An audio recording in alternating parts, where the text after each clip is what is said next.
Oke, Bismillahirrahmanirrahim. Assalamualaikum warahmatullahi wabarakatuh. Waalaikumsalam warahmatullahi wabarakatuh. Selamat pagi rekan-rekan semuanya. Sebelumnya terima kasih untuk bidang retail Sumatera Bagian Selatan karena sudah menghadiri ya hari ini untuk agenda kita safety meeting di pagi hari ini. Jadi untuk safety meeting ini kita lakukan seminggu sekali, bergilir untuk seluruh bidang di SBU. Di sini tujuannya untuk meningkatkan awareness kita kembali mengenai K3, lalu juga nanti di akhir ada sesi diskusi mengenai K3, bisa berupa masukan, sharing-sharing, maupun pertanyaan. Mungkin untuk mempersingkat waktu, bisa kita langsung saja mulai mungkin pembukaan sedikit. Yang pertama dari perwakilan SBU ya Mas Junaidi, bisa dipersilakan.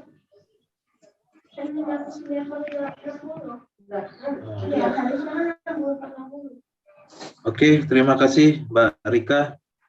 Ya, untuk perwakilan dari SBU mungkin saya coba dari saya dulu Mbak Rika, karena juga infonya baru dapat semalam juga, jadi persiapannya masih agak mendadak nih. Jadi nggak apa-apa. Jadi ini teman-teman, sebelumnya Assalamualaikum warahmatullahi wabarakatuh. Semangat pagi. Waalaikumsalam warahmatullahi wabarakatuh. Pagi Pak. Waalaikumsalam warahmatullahi wabarakatuh. Oke, semoga semua dalam perlindungan Allah SWT dan sehat selalu. Oke, teman-teman, untuk agenda kita pagi ini itu sesuai dengan informasi Mbak Rika sebelumnya, kita ada safety meeting online ya. Jadi di sini kita nggak bosan-bosannya itu selalu mengingatkan ke teman-teman leader ataupun teman-teman di lapangan dalam melaksanakan suatu pekerjaan itu harus dengan kondisi tubuh yang sehat dan aware terhadap kondisi sekitar. Nah, aware dengan kondisi sekitar itu bisa meliputi juga dengan APD kelengkapan yang dipakai teman-teman, yang dimana setiap hari kita sudah berlakukan di grup WAG itu kita selalu ketika memulai suatu pekerjaan selalu melaksanakan absennya. Nah, absen tentang kelengkapan K3. Jadi agenda saat ini itu yaitu tadi poin utamanya selalu mereminder teman-teman tentang arti tentang keselamatan dalam suatu pekerjaan. Karena memang ada beberapa yang merasa mungkin sudah terbiasa dengan pekerjaan ini, jadi merasa udah biasa nih, nggak perlu seperti itu. Nah, untuk menyingkapi hal-hal seperti itu, kita sih nggak pengen seperti itu, makanya kita selalu mereminder teman-teman agar tidak terjadi kecelakaan atau hal yang kita tidak inginkan terhadap teman-teman semua. Ya mungkin itu aja sih dari saya teman-teman. Mbak Rika, terima kasih Mbak Rika. Assalamualaikum warahmatullahi wabarakatuh. Waalaikumsalam warahmatullahi wabarakatuh. Baik, terima kasih atas sedikit sambutannya mungkin dari SBU Sumatera Bagian Selatan. Selanjutnya mungkin ada pembukaan sedikit dari HSW Pusat kepada Pak Anggara, dipersilakan Pak.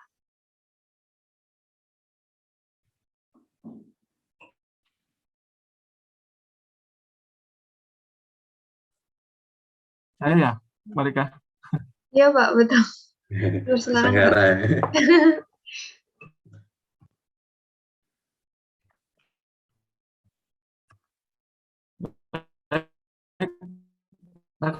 Kakak semua, Assalamualaikum warahmatullahi wabarakatuh. Selamat pagi SBU Pagi. Regional Sumatera bagian Selatan untuk bidang kita Suaranya dalam nggak melaksanakan delay, kayaknya jaringannya kurang bagus nih. Sanggara.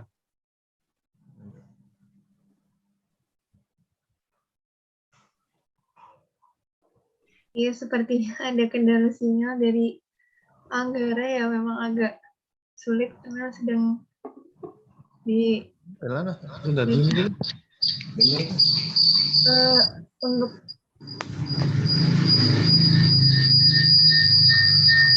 audionya juga belum join nih dari Pak Anggara. Mungkin kita lanjut, bisa kita lanjut saja ya. Jadi pada intinya tujuan dari safety meeting itu yang pertama kita mau meningkatkan awareness teman-teman sekalian dari K3 itu sendiri. Terus juga kita mau mendengarkan mungkin masukan, lalu sharing-sharing ataupun pertanyaan-pertanyaan lainnya dari teman-teman di lapangan maupun rekan-rekan di SBU terhadap K3 ya, bisa diajukan. Nanti sama-sama mungkin kita bisa diskusikan untuk apa yang mungkin ditanyakan atau kita diskusikan nantinya dengan harapan mengetahui dari sisi K3 ini apa saja yang kurang dan apa saja yang memang bisa kita diskusikan. Nantinya juga ada sedikit sharing-sharing materi dari kami. Mungkin sudah banyak rekan-rekan yang mengetahui tentang materi ini, tapi tidak disangka kita untuk merimain atau mengingatkan kembali akan sistem manajemen K3 yang ada di Icon. Kita lanjut saja ke selanjutnya untuk sesi sharing atau materi. Oh ya, sebelumnya di sini sudah ada link materi serta daftar hadir yang bisa diisi di kolom chat. Mungkin mohon dibantu untuk pengisiannya serta untuk link materinya bisa di-download. Saya izin share screen untuk materinya.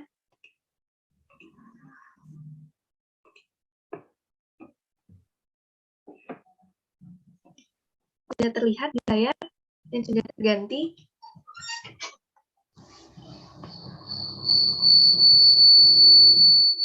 Oke, sudah, Mbak. Oke, baik, bismillahirrahmanirrahim. Hari ini kita akan membahas mengenai sistem manajemen K3, lalu pengenalan kembali unsafe condition yang ada, lalu juga materi-materi K3 lainnya. Bidang. Mengenai K3 value proposition. Jadi kalau mungkin yang dibahas pertama kali mengapa kecelakaan, agar kita tahu apa saja kerugian-kerugian yang bisa terjadi akibat dari kecelakaan. Nah, jadi kecelakaan ini bisa dianalogikan atau dikaitkan ya dengan fenomena gunung es. Jadi kalau gunung es sendiri itu kan dari pucuknya saja yang terlihat pendek gitu. Tapi setelah ditelusuri lebih dalam, dilihat di bawah permukaan air laut, ini di sini sangat besar gitu sisinya untuk lereng dan juga badan dari gunung tersebut.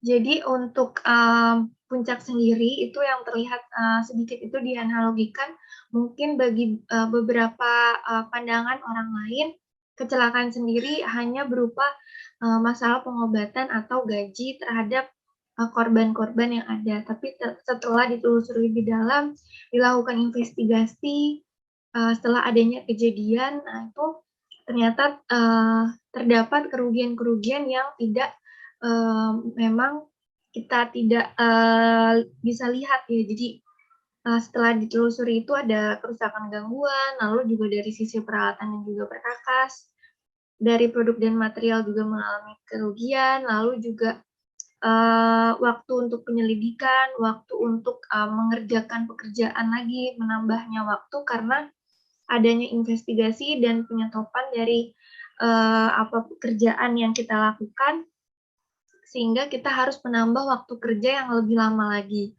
Dan juga yang tidak kalah pentingnya adalah faktor psikis dari para pekerja maupun keluarga yang ada di rumah. Oke. Selanjutnya ini ada konten pada hari ini, apa saja yang akan kita bahas. Ini ada referensinya.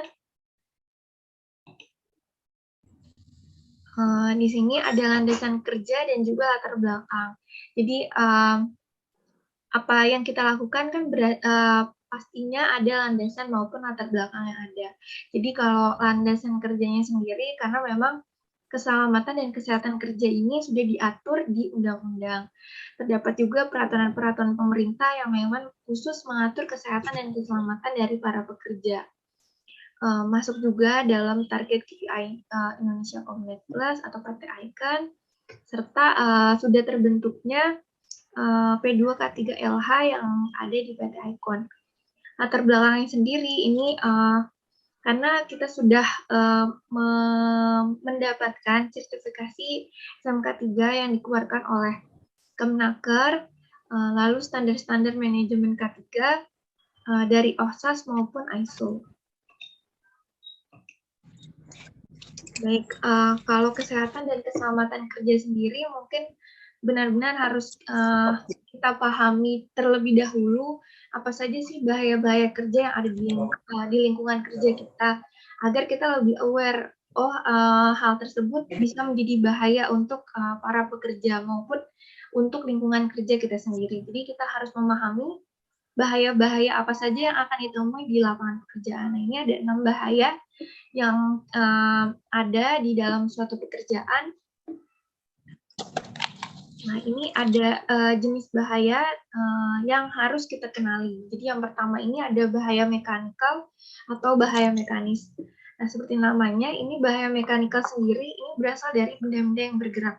Benda-benda yang biasa kita pakai bisa berupa dari material maupun dari tools kerja yang kita pakai. Nah, di sini bisa kita masukkan ke dalam bahaya apabila memang misalnya dari material itu mengandung suatu bahan yang memang berbahaya, atau dari tools sudah tidak layak digunakan sehingga bukannya berfungsi dengan baik, malah membahayakan dari para pekerja itu sendiri. Lalu untuk bahaya psikososial, ini merupakan bahaya yang berasal dari gangguan batin seorang pekerja. Bisa dari pekerja antar sesama pekerja, atau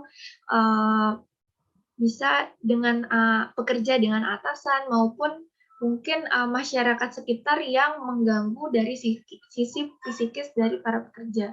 Kalau rekan-rekan di Jakarta dan beberapa rekan-rekan yang ada di ibu kota itu mungkin salah satunya adalah ormas-ormas terkait. Nah, selanjutnya ada bahaya fisik. Kalau bahaya fisik itu berasal dari kebisingan, lalu pencahayaan, dari getaran, dan lain sebagainya. Lalu ada bahaya kimia. Bahaya kimia sendiri berasal dari bahan kimia berbahaya dan juga beracun. Lalu ada bahaya ergonomi. Nah, bahaya ergonomi ini pada intinya adalah dari posisi kerja yang memang tidak semestinya gitu. Jadi karena posisi kerja yang tidak baik menyebabkan misalnya pekerja itu terkilir, atau bentuk tubuhnya menjadi tidak baik atau mengalami gangguan tulang dan otot. Terakhir ada bahaya biologi. Bahaya biologi ini berasal dari makhluk hidup seperti serangga, hewan, tumbuh-tumbuhan, atau pepohonan yang mengganggu dari pekerjaan rekan-rekan sekalian, maupun virus COVID-19 yang sekarang kita alami, ini berasal dari bahaya biologi. Nah, selanjutnya setelah kita mengetahui apa saja bahaya yang akan kita hadapi di lingkungan pekerjaan kita melakukan pencegahan. Pencegahannya dengan apa? Yakni dengan pengendalian atau hierarchy of control. Jadi di sini ada poin most effective dan juga least effective. Poin berwarna biru most efektif berarti di sini pengendalian yang paling efektif dari sisi pengendaliannya. Dan yang paling terakhir adalah yang efektivitasnya paling rendah atau yang paling least efektif yang berwarna merah. Yang pertama kita bahas dari elimination. Elimination sendiri berarti kita remove atau menghilangkan dari bahaya tersebut. Bisa berupa fisiknya atau bahan-bahannya. Mungkin misalnya kita menggunakan suatu bahan kimia dalam proses pekerjaan kita. Nah, kita hilangkan dari bahan kimia itu. Setelah misalnya dikaji, apakah bisa kita mengganti bahan kimia tersebut dengan bahan lainnya? Apabila ternyata memang tidak bisa, kita turun lagi ke pengendalian selanjutnya, yaitu substitusi. Apakah bisa dilakukan substitusi ini atau penggantian dari bahan tersebut, misalnya bahan kimia tersebut kita substitusi dengan bahan kimia misalnya yang lebih ramah lingkungan, lebih ramah untuk para pekerja. Apabila memang tidak bisa dilakukan penggantian terhadap bahan kimia tersebut, kita masuk ke engineering controls. Nah, di sini berupa isolate dari pekerja maupun alat tersebut agar tidak berbahaya gitu. Misalnya ada pepohonan yang mengganggu dari pekerjaan kita. Kita melakukan isolasi dari pohon tersebut. Misalnya kita memberikan jaring-jaring agar tidak mengganggu pekerjaan kita. Itu engineering controls. Lalu ada administrative controls. Ini yang mengatur, kebijakan yang mengatur dari para pekerja berupa misalnya SOP, lalu kebijakan K3, dan lain sebagainya, itu masuk ke administrative controls. Apabila administrative controls juga sudah dilakukan, tapi bahaya tersebut masih ada, kita selanjutnya ke PPE, atau Personal Protective Equipment. Ini yang disebut sebagai alat pelindung diri. Nah, bisa dilihat rekan-rekan sekalian, kalau di sini APD ini masuk ke dalam list efektif atau efektivitasnya adalah yang paling rendah untuk pengendalian terhadap bahaya. Jadi apabila rekan-rekan sekalian saja tidak mengindahkan untuk memakai alat pelindung diri, mungkin dari yang list efektif saja tidak diindahkan, bagaimana mau melakukan pencegahan terhadap bahaya-bahaya yang ada di lingkungan kerja kita ya. Oke, next. Nah, di sini ada identifikasi bahaya, mungkin yang rekan-rekan retail banyak temui di lingkungan pekerjaan adalah tiang listrik, tiang TM maupun tiang TR. Nah, di sini tiang TM, saluran udara tegangan menengah, biasanya rata-rata sebesar 20 kV. Di sini tidak bisa terkena dari tubuh maupun benda apapun.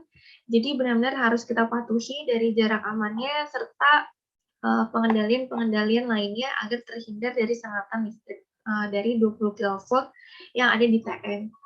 Nah, ini jarak dari TM ke kabel telekomunikasi kita adalah 2,5 meter yang harus kita patuhi.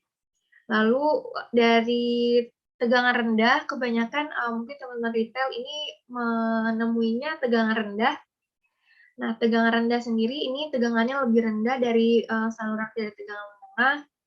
Mungkin apabila memang kabelnya ini tidak ada yang terkelupas dan tidak ada konduksi lainnya, mungkin lebih aman dari tiang kabel TM ya.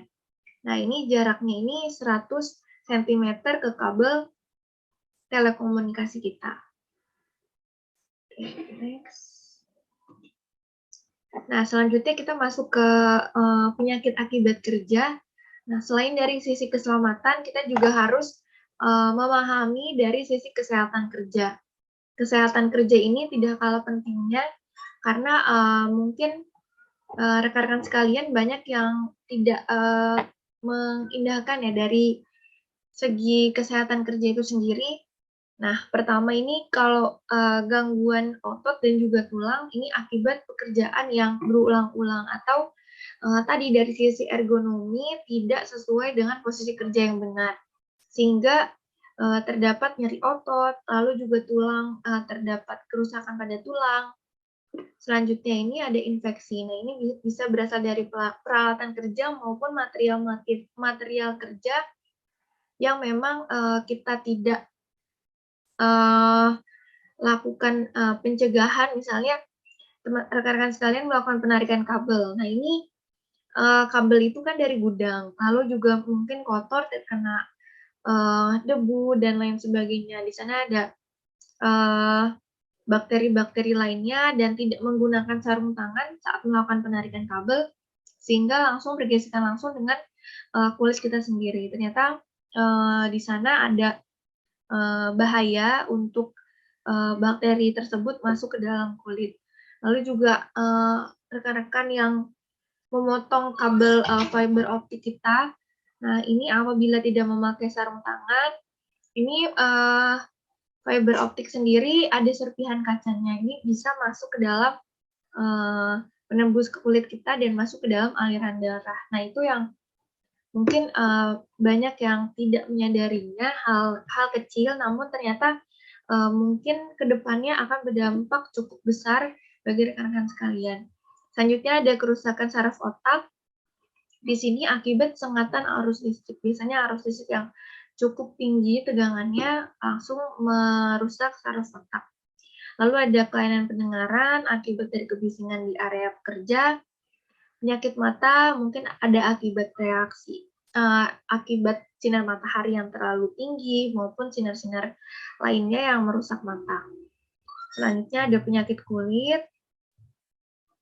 Nah, dari keselamatan dan kesehatan kerja itu sendiri bisa kita cegah yang pertama menggunakan prinsip 5R.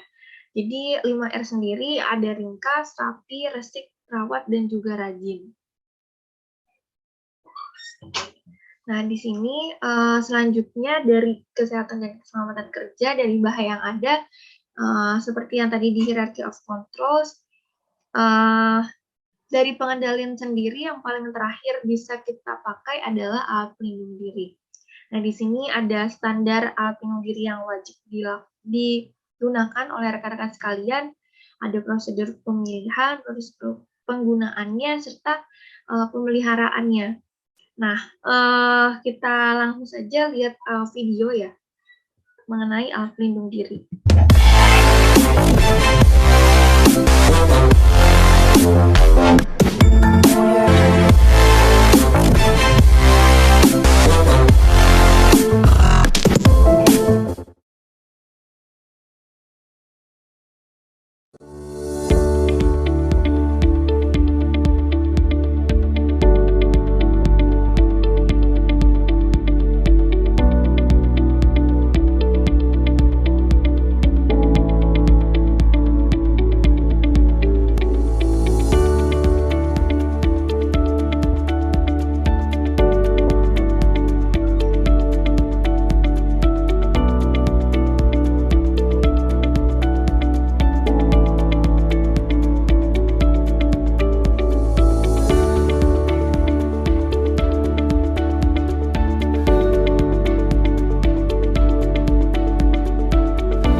Ya, itu dia dari video alat pelindung diri yang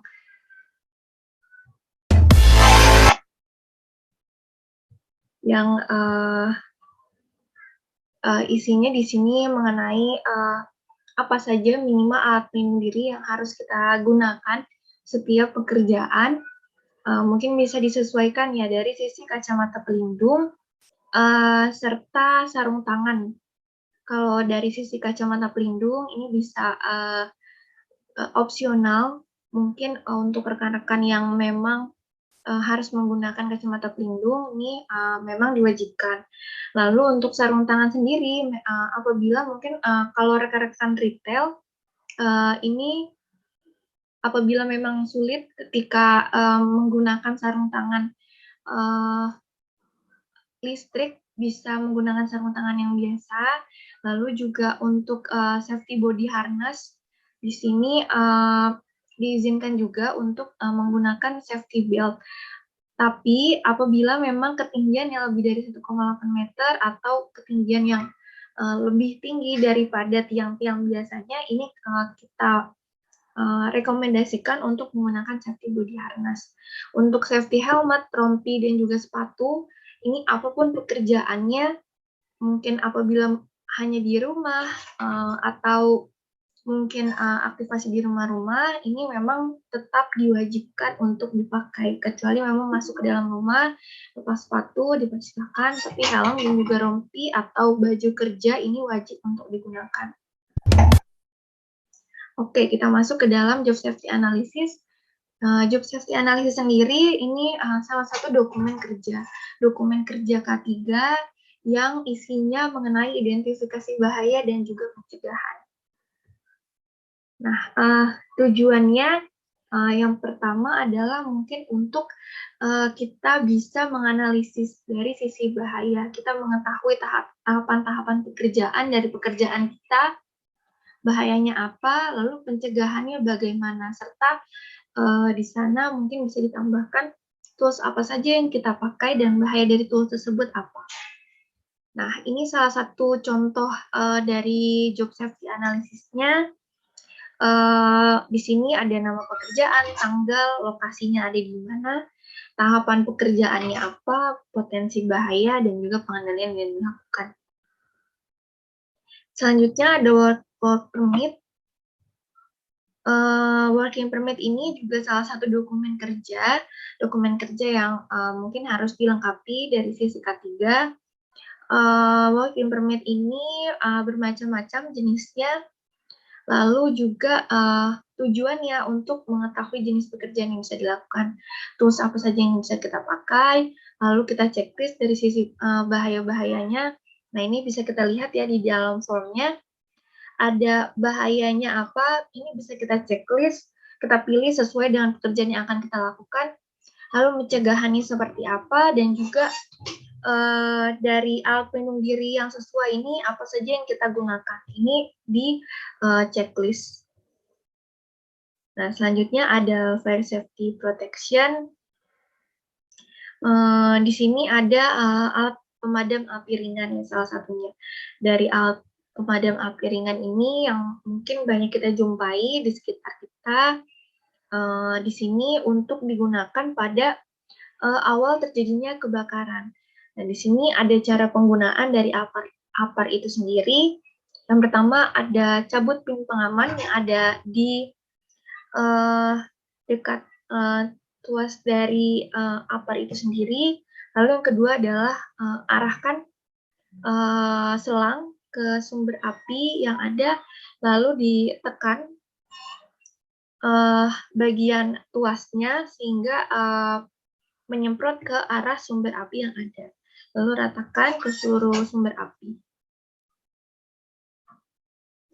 Nah, lalu selanjutnya dari fire safety sendiri, apabila sudah terjadi kebakaran, kita deteksi terlebih dahulu. Dari mana api itu berasal, kita sesuaikan apa yang bisa dilakukan, pemadam api ringan apa yang bisa kita gunakan sesuai dengan fungsinya. Apabila memang dalam 1,5 menit ini tidak bisa kita lakukan pemadaman api secara pribadi. Selanjutnya adalah kita lakukan koordinasi terhadap pemadam kebakaran yang ada di lingkungan sekitar. Di sini kita lakukan telepon, bisa telepon pemadam kebakaran setempat. Selanjutnya adalah kita lakukan evakuasi terhadap orang-orang atau pekerja kita sendiri. Jadi fokusnya sudah tidak memadamkan api, tapi penyelamatan terhadap kemanusiaan. Nah, selanjutnya adalah menjadi tugas pemadam kebakaran apabila memang tidak bisa kita padamkan secara pribadi. Nah, ini pemadam api selanjutnya berupa sprinkler. Di sini ada jenis-jenisnya. Nah, masuk ke dalam ergonomi. Ergonomi sendiri ini ilmu yang membahas mengenai bagaimana kita posisi kerja yang baik, menyesuaikan dari sisi kenyamanan, efisiensi, agar produktivitas dari pekerja ini juga meningkat. Nah, di sini ada bagaimana cara posisi duduk yang benar, saat di depan laptop juga bagaimana, saat membawa material yang ada di pekerjaan kita, gitu. Di sini ada posisi yang benarnya, sehingga kita bisa melakukan posisi kerja yang cukup baik yang menghindari bahaya-bahaya pekerjaan itu sendiri. Nah, selanjutnya ini ada apa saja yang dirasakan oleh teman-teman mungkin yang banyak bukan pekerjaan di lapangan, pekerjaan di office.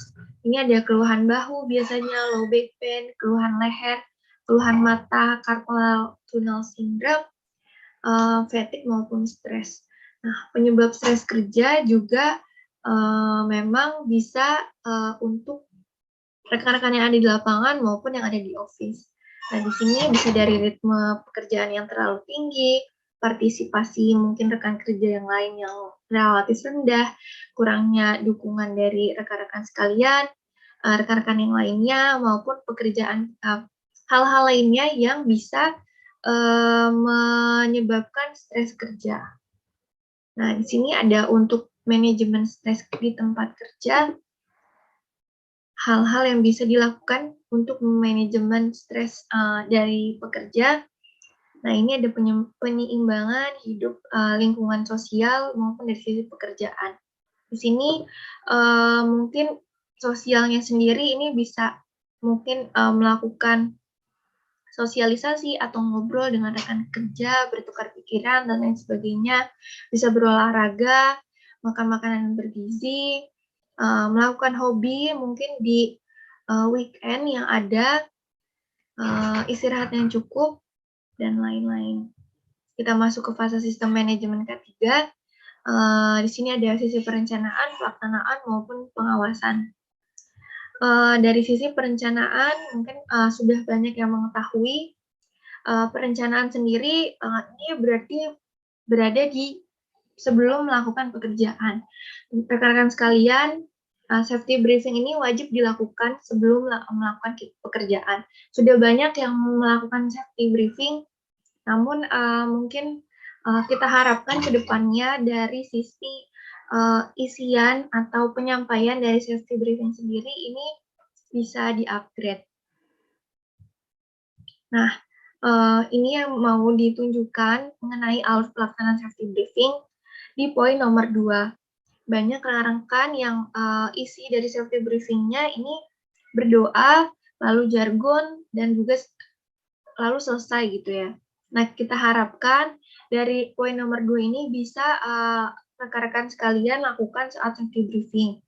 Pertama, pengecekan kesehatan dari tim. Kenapa mungkin harus dilakukan kesehatan tim? Karena kita harus memastikan tim ini bekerja dalam keadaan sehat. Lalu juga kita memberikan arahan dari leader maupun pengawas K3 terhadap unsafe action dan unsafe condition. Kita mengecek dari kelayakan APD dan juga tools, serta jangan lupa untuk dokumentasi atau foto bersama yang diupload ke grup masing-masing maupun di aplikasi iFast menu HSE. Selanjutnya ada fase pelaksanaan. Nah, ini berarti saat rekan-rekan melakukan pekerjaan, nah ini dilakukanlah safety patrol atau tindakan pengawasan untuk unsafe action maupun unsafe condition. Nah, safety patrol ini mungkin banyak dipahaminya sebagai sidak lapangan. Nah, di safety patrol sendiri akan ditemukan unsafe condition, unsafe action, dan juga near miss. Unsafe condition sendiri ini kondisi dari pekerjaan yang tidak aman bagi para pekerja. Jadi kondisi di lingkungan kerja kita itu yang menyebabkan bahaya. Misalnya ada cuaca ekstrim di lingkungan pekerjaan. Lalu juga ada perlakuan yang tidak menyenangkan, bisa dari rekan kerja, dari atasan, maupun dari lingkungan sekitar. Lalu juga ada pekerjaan di ketinggian, itu salah satu kondisi yang tidak aman. Unsafe action atau selanjutnya ini ada unsafe action, ini tindakan dari para pekerja yang bisa menyebabkan kecelakaan. Nah, ini bisa terkadang pekerja ini sadar bahwa mereka melakukan tindakan yang tidak aman. Ini misalnya tidak menggunakan alat pelindung diri, lalu misalnya naik ke ketinggian tidak menggunakan safety belt atau safety full body harness dan lain sebagainya. Jadi memang ini tindakan dari para pekerjanya. Lalu ada near miss, ini kejadian hampir celaka yang ada di tempat kerja. Nah, ini untuk alur pelaksanaannya. Nah, selanjutnya ada sisi fase pengawasan. Fase pengawasan sendiri ini pertama ada evidence sosialisasi berupa link-link YouTube yang sudah dilakukan, biasanya sosialisasi maupun tutorial-tutorial yang ada. Evidence recording dari safety meeting, safety talk, maupun safety patrol yang sudah dilakukan oleh HSE Pusat, ini dimasukkan ke dalam link YouTube Icon Plus K3. Lalu ada dashboard aplikasi. Nah, ini dashboard aplikasi FSM bisa dilihat oleh rekan-rekan di SBU maupun dari HSE Pusat. Ini untuk memonitoring rekan-rekan sekalian yang ada di lapangan, apakah masih dalam pekerjaan, ini biasanya statusnya masih open atau sudah close, itu yang berarti sudah selesai pekerjaannya, lalu apakah melakukan safety briefing, apakah melakukan safety patrol, dan lain sebagainya. Nah, kalau mobile app sendiri yang rekan-rekan gunakan di aplikasi mobile, lalu ini ada evidence foto dan video. Nah, ini mungkin yang tidak sesuai dari apa yang ada di gambar dan yang dipilih dari rekan-rekan.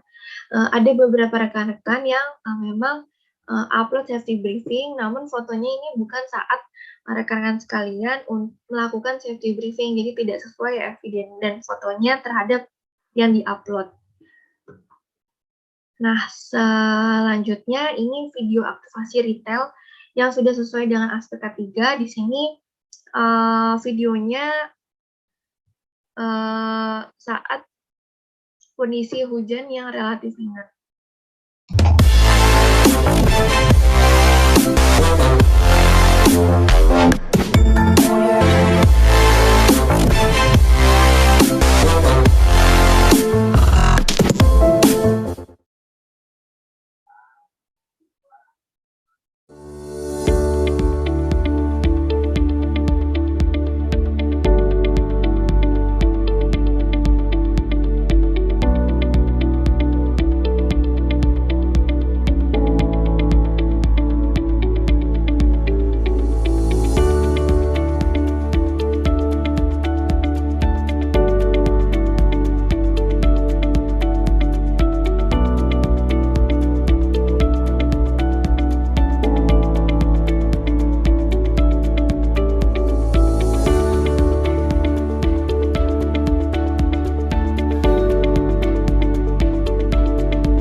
Mungkin ini poin-poin yang bisa kita ambil untuk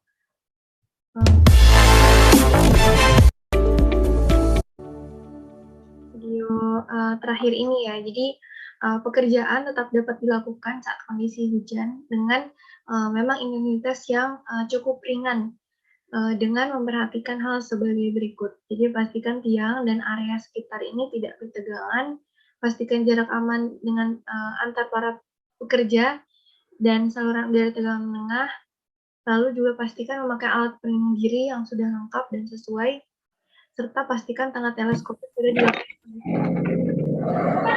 Dari video ini juga bisa kita ambil bahwa mungkin banyak di tegangan rendah ini kabel-kabel bertegangan lainnya seperti kabel lampu jalan yang mungkin bisa jadi salah satu kabel yang bertegangan yang bisa membahayakan rekan-rekan sekalian dari aktivasi retail ini agar bisa lebih waspada untuk mengecek kabel-kabel bertegangan di sekitarnya agar tidak adanya bahaya kelistrikan.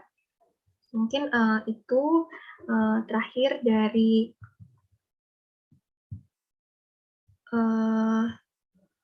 materi atau sharing pada hari ini untuk keselamatan dan kesehatan kerja. Jadi kita masuk langsung saja untuk mempersingkat waktu, kita masuk ke sesi diskusi. Mungkin bisa langsung open mic atau menyalakan videonya, lalu diajukan bisa berupa pertanyaan, masukan, sharing, dan lain sebagainya yang bisa kita diskusikan bersama.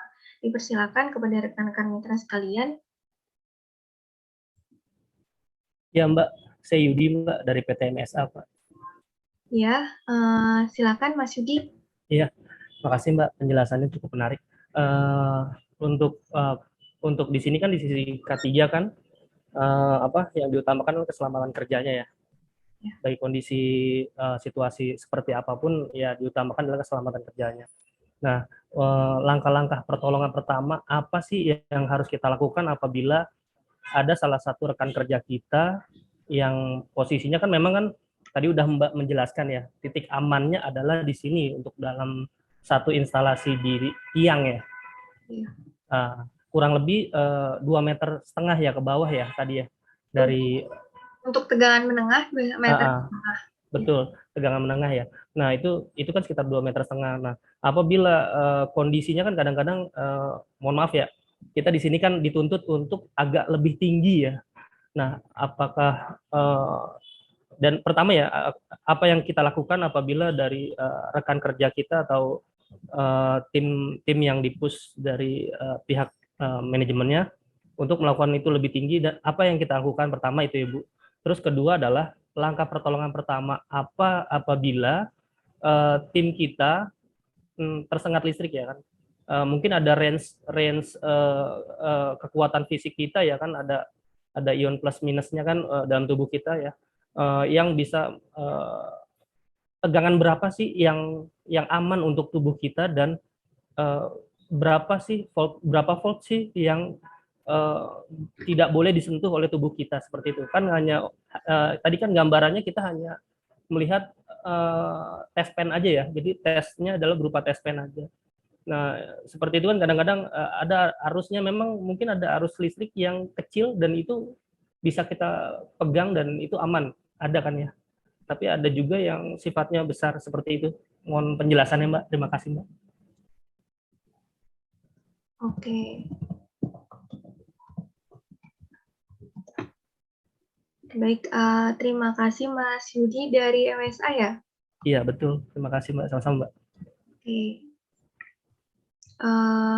Pak Rangga dan Pak Anggara, baiknya kita kumpulkan terlebih dahulu pertanyaannya atau bisa kita jawab langsung, Pak? Langsung jawab aja. Oke.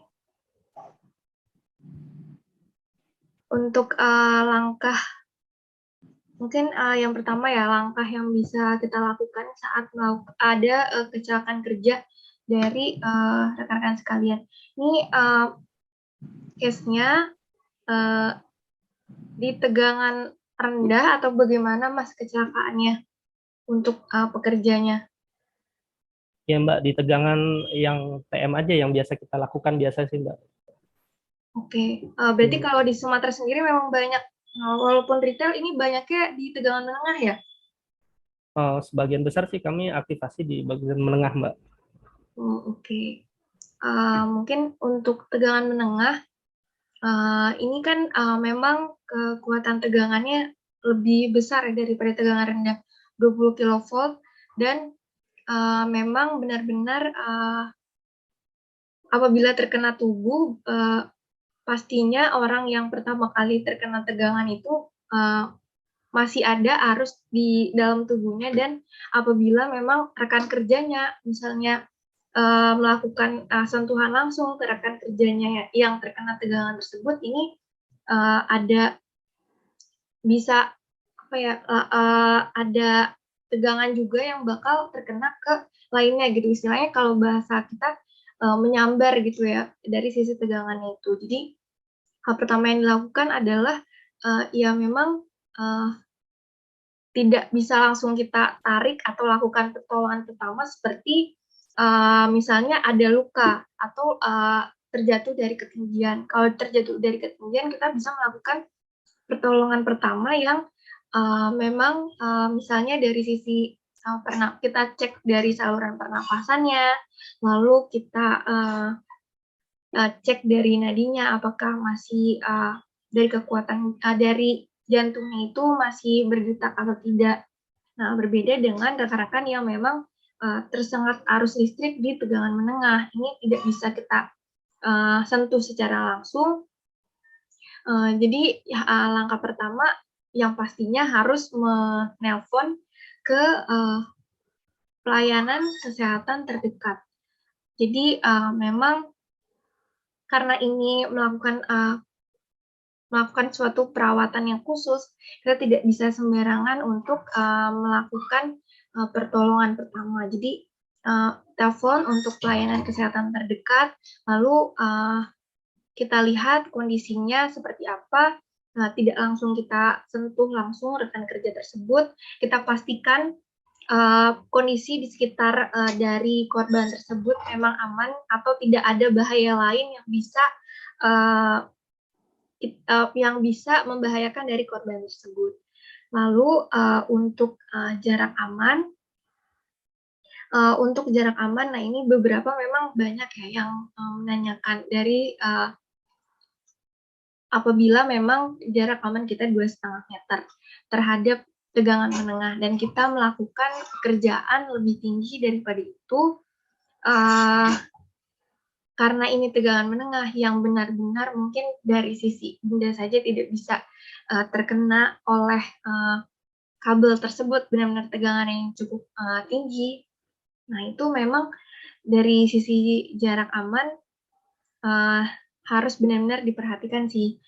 Sebenarnya tidak bisa dilakukan lebih atas. Nah, ini banyak kita temukan saat safety patrol. Rekan-rekan sekalian ini tidak mengindahkan dari sisi jarak aman.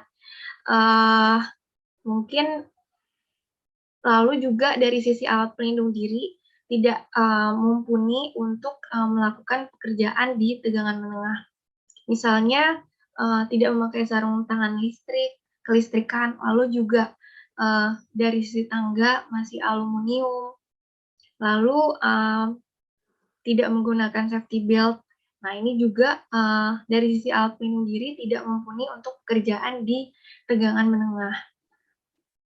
Kalau dari jarak aman saja tidak diindahkan, alat pelindung diri tidak diindahkan, nah ini mungkin tidak bisa dilanjutkan dari sisi pekerjaan karena tidak ada yang lebih penting dari jiwa manusia.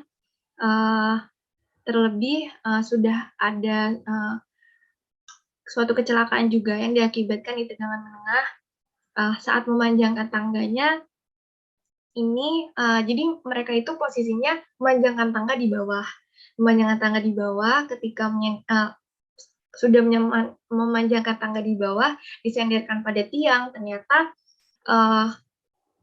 tangga itu sendiri tidak tidak sesuai dengan perakiraan kabel telekomunikasi kita. Jadi melebihi jarak aman yang seharusnya ada. Jadi aluminium itu terkena ke kabel PM langsung dan semua pekerjanya itu hampir mungkin beberapa pekerjanya ini mental dan langsung tidak sadarkan diri, bahkan sudah merenggut dari korban jiwa. Jadi kalau untuk tegangan menengah sendiri, kami tidak ada toleransi sebenarnya untuk melakukan pekerjaan karena maksudnya untuk jarak aman itu sendiri. Kalau misalnya tegangan rendah, nah ini kalau tegangan rendah kami sudah melakukan kunjungan juga ke PLN bahwa tegangan rendah ini mungkin kan tadi jaraknya 100 meter ya. Kalau di ibu kota memang banyaknya ini tegangan retailnya tegangan rendah. Nah, untuk tegangan rendah untuk lebih naik dari 100 meter itu apabila memang dari sisi kabel tidak ada yang terkelupas, lalu juga memang kabel di sekitarnya tidak ada yang bertegangan, ini mungkin bisa naik sedikit, tapi tidak sejajar dengan tegangan rendah itu ya. Tapi bisa dari sisi jarak aman bisa lebih dekat dari TR. Karena kabel TR sendiri istilahnya waktu itu orang PLN megang langsung kabel TR itu nggak kenapa-napa, tapi posisinya juga mereka ada grounding ya di tangganya. Jadi ada grounding di tangganya menggunakan safety shoes, menggunakan alat pelindung diri yang lengkap, yang memang mumpuni. Nah, itu tidak masalah. Jadi untuk kalau kabel TM itu memang mohon dipatuhi untuk jarak amannya karena kita tidak tahu misalnya ya kita jarak aman yang kita pakai 2,5 meter. Kita melakukan pekerjaan di atasnya melebihi gitu. Ternyata pekerja ini kan ada helm yang mereka pakai, ada tools yang mereka pakai. Nah ini ternyata melebihi, misalnya kita mau naik 0,5 meter lagi gitu, masih ada sisa misalnya 1,5 meter. 1,5 meter ternyata belum di rekan-rekan sekalian ini belum menghitung dari sisi misalnya dari sisi helm, dari sisi tools yang akan digunakan, atau pas menjangkau dari kabel telekomunikasi kita itu tangannya ternyata sudah melebihi dari yang rekan-rekan misalnya tadinya mau 1,5 meter, kan awalnya 2,5 meter. Ya udah deh jadi 1,5 meter aja. Nah 1,5 meter ini tidak mengindahkan dari hal-hal yang mungkin di luar kita asumsikan gitu. Ternyata di luar dari perakiraan kita malah menyentuh kabel TM itu. Jadi 2,5 meter sudah kita menghitungkan dari sisi PLN pun standarnya segitu, dari sudah diperhitungkan dengan baik. Jadi mungkin kita harus mengikuti dari jarak aman tersebut untuk yang TM. Terus untuk tekanan volt yang aman terkena tubuh ini sebenarnya ada PowerPoint-nya untuk ini ya, mengenai berapa volt saja yang mungkin aman untuk tubuh dan lain sebagainya. Mungkin ada tambahan terlebih dahulu dari Pak Rangga, Pak Anggara maupun Mbak Nisa dari HC Pusat terkait pertanyaan dari Mas Yudi ya tadi. Saya sambil mencari untuk PPT yang ini ya, berapa volt yang bisa yang masih aman untuk tubuh serta waktu yang bisa terkenanya. Baik, Mbak. Saya tambahan sedikit ya, rekan-rekan semua, Mas Siap, Mas Yudi Anggara. dan rekan-rekan semua rekan-rekan ASB regional. Prosedur itu dibuat untuk kita patuhi. Jadi standar itu pun sama dengan standar konstruksinya PLN. Kita mengadopsi jarak aman penarikan kabel telekomunikasi. Nah, yang perlu rekan-rekan ya tekankan adalah memang teman-teman semua tidak bekerja di arus tenaga listrik itu ya. Memang itu. Rekan-rekan dari PLN juga selalu menyampaikan, ICON itu tidak bekerja dengan arus listrik, tetapi kerja di area ketenaga listrikan. Itu yang berbahaya. Maka dari itu, rekan-rekan semua langkah yang harus dilakukan. Yang pertama, jika terjadi kecelakaan kerja, jangan coba-coba menolong teman yang lagi kesetrum. Ya. memang kita kadang panik. Kami beberapa kali menemukan ada video yang kecelakaan sedang tersengat listrik, lalu temannya ingin menolong. Itu mohon maaf, kita tidak bisa melakukan apa-apa jika rekan kita sedang tersengat listrik. Apalagi 20 kafe. Karena pengalaman yang pernah terjadi juga di Sumatera bagian tengah seperti itu, sedang tersengat listrik, menjadi grounding, coba ditendang, coba dipukul, itu yang ada malah tersengat rekannya, dan juga meninggal dunia. Yang bisa kita lakukan secepatnya, tetapi prosedur yang harusnya berlaku di arus tenaga listrik adalah jika memang ada induksi, itu biasanya dia akan meledak, tidak akan tersengat, dia hanya terbakar dan mati arus tenaga listriknya. Tetapi hati-hati, ada juga beberapa memang jalur distribusi PLN yang masih belum standar. Maka dari itu, jika ada yang tersengat, itu menjadi grounding. Jadi tersengat terus nih, bukannya meledak, tapi terus teraliri listrik. Nah, itu yang berbahaya. Lalu yang kedua, mengenai penarikan jalur telekomunikasi. Jika ada permintaan lebih tinggi dari siapa? Mohon informasikan. Karena zero tolerance nih, apalagi untuk tegangan menengah, Pak Yudi. Jadi biasanya di TM itu kan apalagi ada trafonya, sudah ada tuh jarak amannya. Ada gerigi-gerigi yang mengelilingi di bawah trafonya. Nah, kita sudah tidak boleh tuh melewati trafo. Kecuali teman-teman pemeliharaan dari PLN yang bisa naik ke sana. Dan itu sudah diukur jaraknya. Memang rekan-rekan semua, saat ini kesulitannya adalah instalasi tenaga listrikan yang lainnya. Atau dikelilingi oleh tiang-tiang listrik telekomunikasi lainnya. Apalagi kalau di Jawa ya, di Jakarta. Itu tiang listrik itu pasti dikelilingi tiang-tiang telekomunikasi lainnya. Udah semrawut, tanda kutip ya, mohon maaf. Jadi itulah gunanya kita harus mengidentifikasi di awal. Tadi ada video sebentar dari Mbak Rika, ada identifikasi apakah ada arus tenaga listrik, dan memang tools yang paling mudah adalah test pen.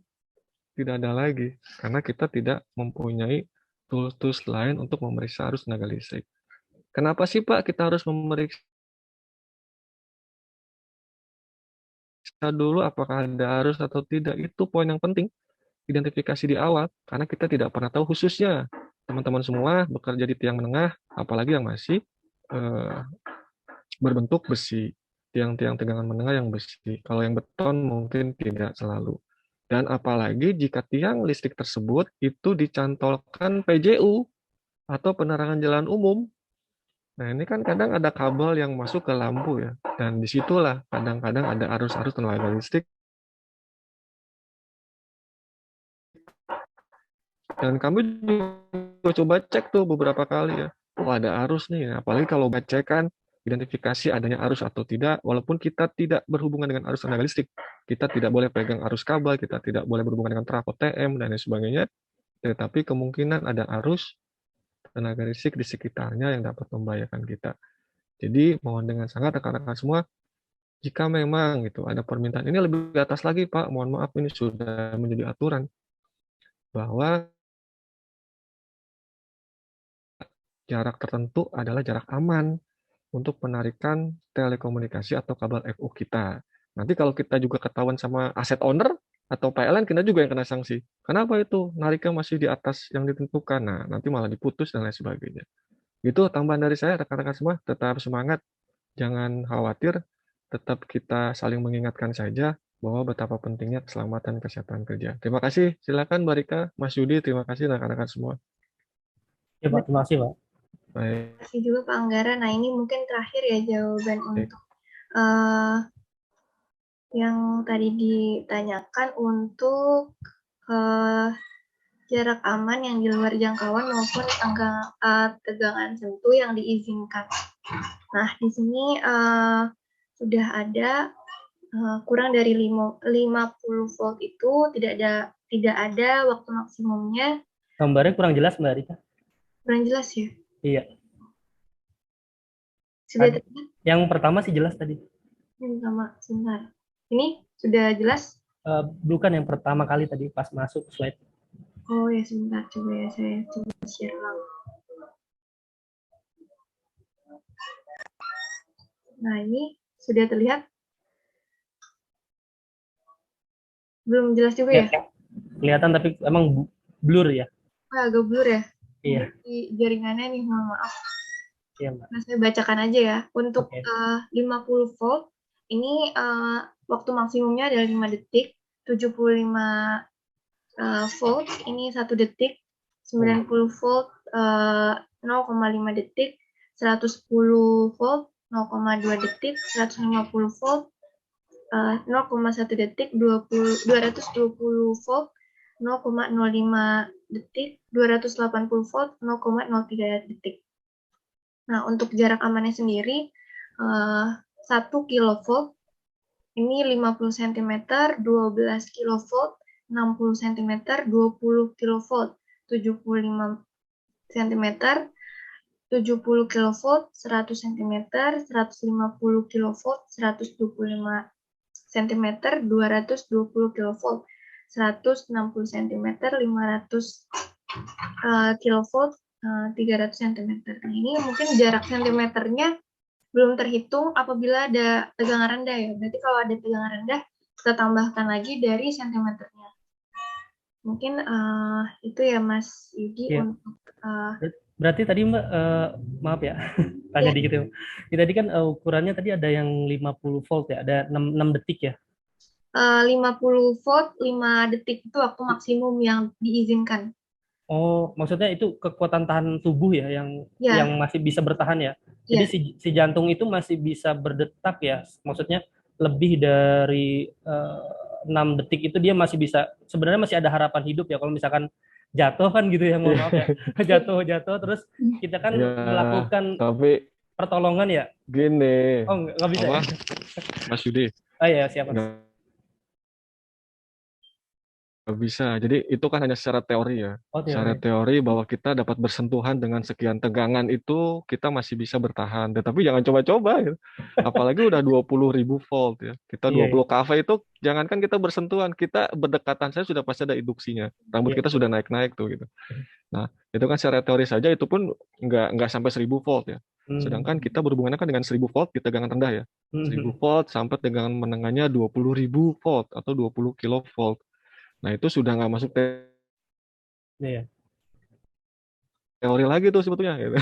Jadi mungkin teman-teman PLN di sini yang mungkin bekerja dengan PLN ada gitu ya, ada yang masih menggunakan tangan untuk ada tegangan atau tidak gitu.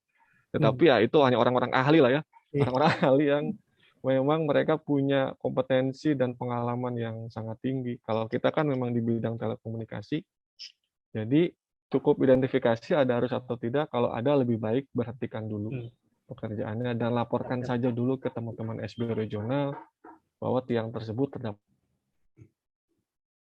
Oke, siapa? arus tenaga listrik. Jadi tidak mungkin kita dapat memanjat atau memasang atau menarik fiber optik tersebut di tiang itu. Itu saja mungkin kalau kita sih. Ya, Mas Yudi. Iya, Pak. Ya. Oke. Siap. Terima kasih Mas Yudi sudah terjawab semua ya untuk pertanyaannya. Ya, alhamdulillah sih Mbak. Cuman aku ada ganjel sedikit sih. Jadi kita waktunya kapan sih kita bisa melakukan RGP atau pertolongan pertama, itu aja sih. Cuman ya mudah-mudahan tadi sih udah dijawab yang sama Mas Anggara. Kalau kemungkinan besar agak sulit untuk dilakukan pertolongan seperti itu. Iya, terima kasih Mbak. Iya, kalau case-nya tersengat listrik memang untuk RGP sendiri relatif sulit ya kita lakukan. Tapi kalau misalnya memang jatuh dari ketinggian tapi tidak tersengat listrik ya, memang jatuh ketinggian secara pure, nah itu mungkin bisa kita lakukan pertolongan pertama untuk RGP itu sendiri. Gitu. Siap. Terima kasih Mbak. Siap. Mungkin ada pertanyaan selanjutnya. Ini dari. Ya, saya tambahin terakhir ya. Boleh Pak, monggo. Jadi rekan-rekan semua, kenapa kita selalu mensosialisasikan? Halo, Mbak Rika? Ya, Pak. Terdengar, Pak. Jadi tambahan saya terakhir, jadi kenapa kita selalu mensosialisasikan bahwa kita bekerja di area tenaga listrik dan kita selalu harus berhati-hati mengenai arus tenaga listrik. Karena apa? Itu dia. Kita semua tidak ada yang disebut dengan tindakan perbaikan jadi pada akhirnya. Gitu. Banyak kejadian yang terjadi di pekerjaan kita adalah tersengat listrik. Mayoritas orang yang bekerja di area orang tersengat listrik, persentasenya kecil untuk tertolong. Maka dari itu, poin-poin pencegahan, preventive action yang kita kuatkan. Apa yang bisa kita lakukan nih? Gitu. Karena masing-masing diri kita, termasuk saya pun bukan ahli dari kelistrikan. Karena memang kita tidak bekerja di arus tenaga listrik.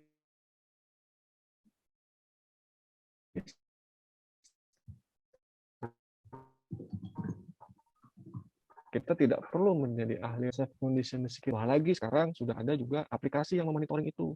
Teman-teman semua dapat menginput di dalam aplikasi itu. Membuktikan bahwa teman-teman semua sudah patuh dari sisi K3. Lalu dari sisi eksternal apa yang kita lakukan? Jangan lupa kita harus selalu mempunyai surat tugas, job safety analysis, working permit dari aset owner, bahwa itu membuktikan itu aman untuk kita panjat, aset itu aman untuk kita tarik FO-nya. Siapa yang bicara itu? Aset owner dari PLN.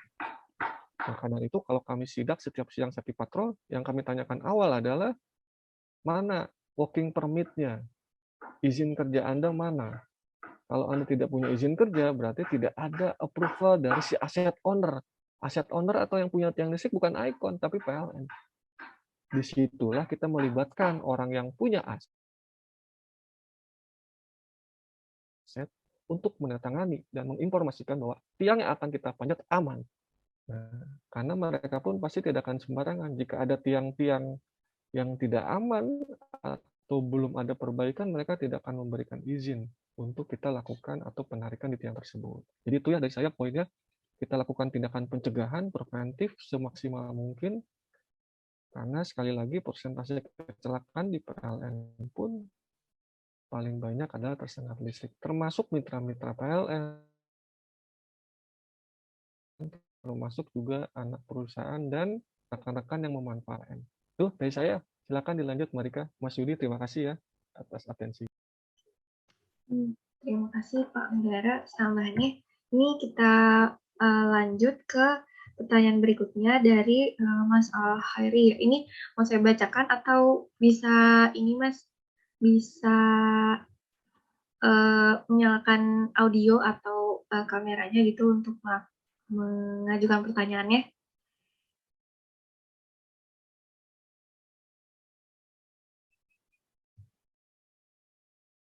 Halo Mas Al-Khairi dari SBU ya? Dari SBU Sumbaksel nih. Dari SBU itu langsung baca saja Marika. Oke, saya bacakan ya. Oke.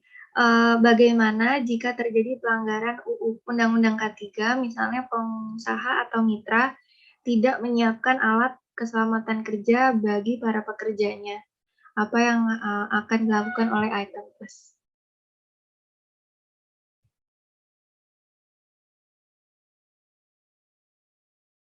Nah, mungkin dari Pak Anggara, Pak, atas pertanyaannya Mas Al-Khairi. Baik, Mas Hairi, kalau enaknya kalau nggak ada board meeting sambil diskusi ya. Iya. Jadi teman-teman semua, kalau dari kami HSC Pusat sudah menetapkan kebijakan dan ditandatangani oleh Pak Direktur Utama Icon Plus bahwa zero tolerance kepada rekan-rekan semua, baik pekerja maupun mitra, dalam melakukan pelaksanaan pekerjaan terkait kepatuhan K3 di lapangan. Rekan-rekan semua, jika terjadi pelanggaran Undang-Undang K3, misalkan pengusaha atau mitra tidak menyiapkan alat keselamatan kerja bagi pekerja, apa yang dilakukan Icon Plus?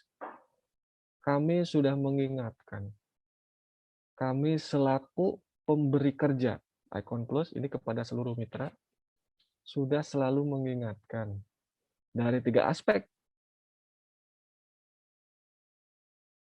Aspek pengembangan kompetensi, lalu aspek proses standarisasi, lalu juga aspek tools atau aplikasi yang sudah kami siapkan. Semua tergantung dari rekan-rekan mitra untuk menjalankan. Yang dirugikan akan semua internal stakeholder maupun external stakeholder. Baik dari rekan-rekan mitra maupun rekan-rekan Icon, juga sampai dengan rekan-rekan PLN sebagai asset owner. Teman-teman mitra semua, jika terjadi sesuatu hal yang tidak kita inginkan, pasti tekan teman semua mitra itu on behalf PLN. Pasti diberitakan di media manapun akan terjadi kecelakaan pekerja PLN atau mitra PLN. Nah, PLN-nya ke bawah-bawah. Maka dari itu, kebijakan di kami di Icon Plus itu zero tolerance kepada rekan-rekan mitra yang tidak melakukan kepatuhan K3 secara baik. Apa yang akan dilakukan oleh Icon Plus? Icon Plus dalam hal ini ada 2 yang akan kita perbaiki di tahun 2022. Yang pertama, mengenai perjanjian kerjasama secara legal administratif dengan rekan-rekan mitranya. Kami akan memperlakukan sanksi dan denda kepada rekan-rekan seluruh mitra, baik skup pemeliharaan, pembangunan, aktivasi korporat, maupun retail, untuk melakukan kepatuhan K3. Poin-poinnya akan dijelaskan nanti, mungkin detailnya yang pasti akan ada sanksi denda dalam bentuk rupiah kepada mitra-mitra yang bekerja sama dengan Icon jika didapati tidak patuh pada skup kepatuhan K3 di lapangan. Termasuk juga jika didapati kecelakaan kerja yang diakibatkan atau yang disebabkan oleh unsafe action pekerja mitra itu sendiri setelah diproses investigasi oleh kita bersama.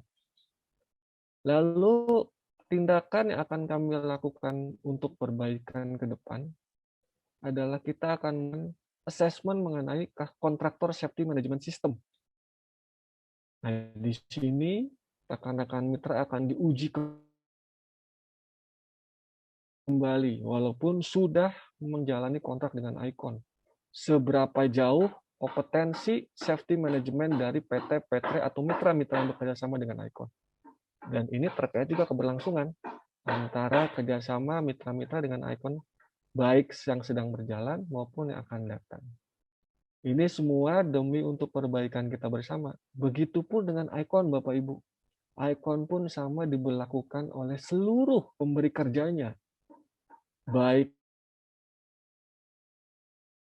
itu PLN maupun oleh pemberi kerja lainnya, seperti PT Pertamina, seperti PT-PT yang lain oil and gas, yang kami Icon kerjaan atau juga disebut dengan pelaksana tender di masing-masing perusahaan tersebut. Kami diuji. Bagaimana kami melakukan atau memonitoring rekan-rekan semua, mitra-mitra kerja di Icon Plus yang bekerja sama dengan Icon. Dan kami juga diberikan sanksi dan denda jika memang terjadi sesuatu hal yang tidak diinginkan oleh mereka. Dari sisi administratif kami akan perbaiki. Nanti mungkin akan ada sosialisasi dari sisi administrasi kontrak, bagaimana sanksi denda dari sisi K3. Lalu yang kedua, mungkin di semester 2 nanti 2022 akan kami lakukan assessment mengenai kontraktor safety management system kepada seluruh mitra untuk memfilter sejauh apa, seberapa jauh rekan-rekan mitra ini konsisten melaksanakan atau memonitoring keselamatan kerjanya kepada para pelaksana pekerja ya. Nah, jadi kadang-kadang kalau internal perusahaannya sih oke-oke aja gitu. Tapi kepada pelaksana pekerjaan di lapangannya, apakah memang sejauh itu melakukan monitoring dan lain sebagainya. Jadi itu yang mungkin sedikit bisa menjawab Mas Al-Hairi. Nanti bisa diskusi internal lagi dengan saya atau dengan kami di HSE Pusat untuk implementasi yang tadi sudah saya jelaskan. Itu Mbak Rika. Baik. Terima kasih rekan-rekan semua. Tetap semangat. Silakan dilanjutkan. Ya, oke. Apakah ada pertanyaan lagi atau sharing maupun hal-hal lainnya yang bisa kita diskusikan? Dipersilakan. Mungkin satu orang terakhir ya, karena waktunya sudah menunjukkan pukul 11.23. Mungkin satu orang terakhir, mungkin ada bisa di kolom chat atau langsung menyalakan audio maupun videonya.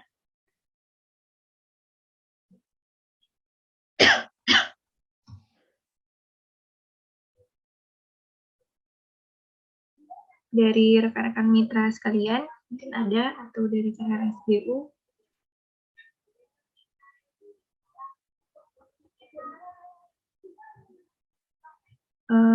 Mas Junaidi, monitor Mas. Iya, Mbak Rika. Kalau di retail sendiri, di Sumbaksel ada berapa mitra Mas? Untuk retail? Kalau di Subaksel mitranya itu ada sebentar. Oh, karena bergabung juga ya dari KPKP. Iya, Hmm.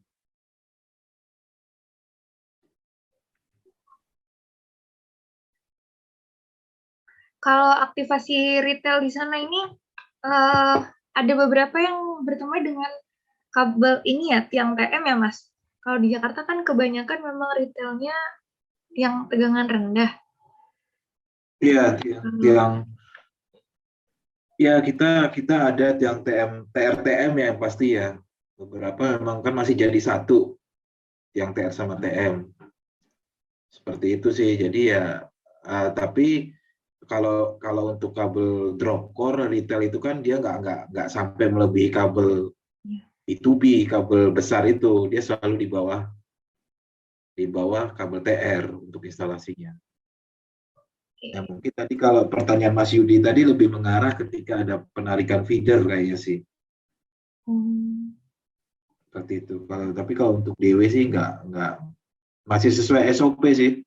Nggak melebihi 1,5 meter dari TM ya. Oke.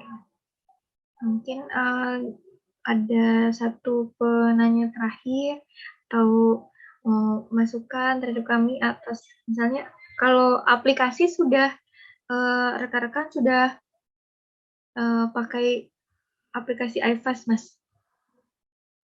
Kalau untuk di SBS, ini kan rekan-rekan ini dari mitra KHS juga, Mbak. Jadi mereka belum ada akunnya, Mbak, kalau untuk di FSM. Nah, itu makanya seperti apakah kita buat, karena kan di satu mitra ini dia bisa menyediakan sampai 5 tim nih, tim IKR.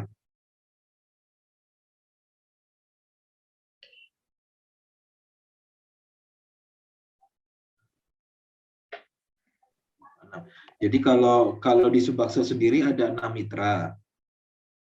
6 mitra itu menyediakan 16 tim, Mbak Rika. Oh, tiap mitra ya, 16 tim. Totalnya, sorry. Oh, total Jadi ya. dari 6 mitra yang aktif di SBU SBS itu tim IKR-nya ada 16. Nah, sekalian yang untuk akun FSM-nya ini sih memang mereka belum ada, Mbak Rika, kalau untuk tim retail. Jadi mereka kan dispose-nya juga masih melalui email ya. Iya. Untuk IKR sendiri saat ini sih sudah bisa ya kalau misalnya mau membuat akun terus untuk misalnya upload dari sisi HSE-nya misalnya teman-teman sudah melakukan safety briefing lalu melakukan safety patrol. Nah ini sudah bisa secara keseluruhan sih dari pemeliharaan ataupun IKR soalnya sudah banyak juga rekan-rekan IKR yang masuk di dashboard FSM kami gitu. Oke. Ya nanti mungkin aku juga mau diskusi juga. Ini ketika upload pekerjaan itu, mereka itu kan butuh WO ya, atau bisa WO-nya kita create kayak proaktif gitu ya, Mbak Rika. Saya bantu Atau jawab ada ya. Mas Anggara nih. Ya. Gimana Mas Anggara? Ya, ini kan retail semua kan ya. Berarti kalau retail kan Iya, retail Iconet semua ya. Betul, Mas Anggara. Iya, retail semua. Retail semua itu udah pakai aplikasi iFast, Mas Junaidi. Betul, kalau yang di Ah, iFast itu kan ada yang mitra individu itu kita memang pakai. Nah, kalau yang ini kan mitra KHS B2B nih, Mas Anggara. nggak apa-apa, bisa dipakai Mas Junaidi. Nah, untuk ke dispose-nya ini nih si SPA-nya ini sih, dia perlu ini nggak nomor WO nggak? Kalau untuk update pekerjaan ini. Tetap nomor SPA, nomor WO. Di Oh, sini saya nomor lihat udah SPA ada ya. 7 user ya di sini. Sumatera Selatan. Pak Hanan Wae, Khairil Maulana, Rahmat Sandi, Suganda, Supandi, itu Oh iya, user-user yang itu sudah, itu apa? kalau itu internal, Mas Anggara. Oh, Itu tim internal. internal, Jasbor. Iya. Nah, nah itu nanti pemberlakuannya sama dengan dashboard. KHS dan dashboard itu pemberlakuan di aplikasi iFast-nya sama. Nanti berbedanya itu dengan pemberlakuan mitra individu. Memang berbeda. Kalau mitra individu kan nanti akan rupiah muncul per aktivasi. Ada case ya. Gitu. Jadi pemberlakuannya sama saja. Didaftarkan di iFast, lalu diberikan SPA, lalu jalan dan lain sebagainya. Itu sudah berjalan kalau dashboard. Berarti tinggal KHS pun disamakan dengan mekanisme dashboard. Nanti supaya dapat dimonitoring pekerjaannya. Jadi mulai pendaftaran sampai pembelian WO sampai dengan closing BAI. Nah, gitu. Itu disamakan dengan KHS. Gitu, Mas Junedi ya. Yes. Nah, nanti otomatis yang diinput di iFast akan masuk ke dashboard FSM kita. Sudah diintegrasikan tuh. Jadi nggak perlu daftar lagi di FSM. Daftarnya di iFast saja kalau untuk retail. Baik dashboard maupun KHS. Apalagi nanti untuk yang mitra individu. Nah, mitra individu kan belum ada nih untuk yang Sumatera Selatan. Nah, nanti kalau sudah ada, didaftarkan juga. Oke, Mas Anggoro, berarti aku mungkin akan ya. sosialisasi lagi ke teman-teman juga kan untuk penggunaan aplikasi ya. Seperti itu sih. Oke, siap. Itu ya, Mas Jun, dicoba. Makasih, Mas Junedi. Sama-sama, Mas Anggara. Silakan, Mbak Rika. Siap. Mungkin nanti Rika coba ini ya, bantu kirim untuk linknya, Mas. Untuk tutorialnya misalnya buat apa namanya bisa di-share ke yang lain gitu untuk ingin aplikasinya. Oke. Ya. Tadi sih Mas Anggara juga udah share tuh jam 10.33 ya. Iya. Tapi boleh Mbak Rika kalau ada lagi Mbak. Oh, sama sih kayaknya. Sama aja sih. Ya sudah kalau itu udah ada tutorialnya, mungkin bisa dilihat di situ nantinya kalau misalnya memang sudah punya akunnya ya. Mungkin karena sudah 11.30, mungkin tidak ada di kolom chat juga sudah tidak ada yang bertanya. Bisa kita cukupkan saja untuk safety meeting pada hari ini. Sekali lagi terima kasih atas kehadirannya ya untuk seluruh mitra, rekan-rekan di lapangan, SBU Sumatera Bagian Selatan bidang retail juga. Untuk safety meeting-nya hari ini. Lalu mungkin ada statement terakhir nih dari Mas Junedi untuk mitra-mitra sekalian. Cukup Mbak, udah komplit sama dari Mbak Rika Mbak, kalau aku cukup. Sama Sanggoro juga udah komplit. Oke, mungkin kita cukupkan ya Pak Anggara untuk safety meeting pada hari ini. Semoga kita semua dalam keadaan sehat dan juga dilancarkan segala pekerjaannya, apa yang kita diskusikan, kita sharing pada hari ini, bisa meningkatkan awareness kita terhadap K3, kita memahami juga bahwa memang tidak ada yang lebih penting dari jiwa manusia, tidak ada perbaikan juga terhadap K3 ini, jadi sama-sama kita lakukan benar-benar tindakan pencegahan, adanya pencegahan preventif action, harga middle dan harga lower. Kita maksimalkan tindakan pencegahannya. Sekali lagi terima kasih. Saya tutup. Wassalamualaikum warahmatullahi wabarakatuh. Keuntungan. Waalaikumsalam. Waalaikumsalam. Terima kasih.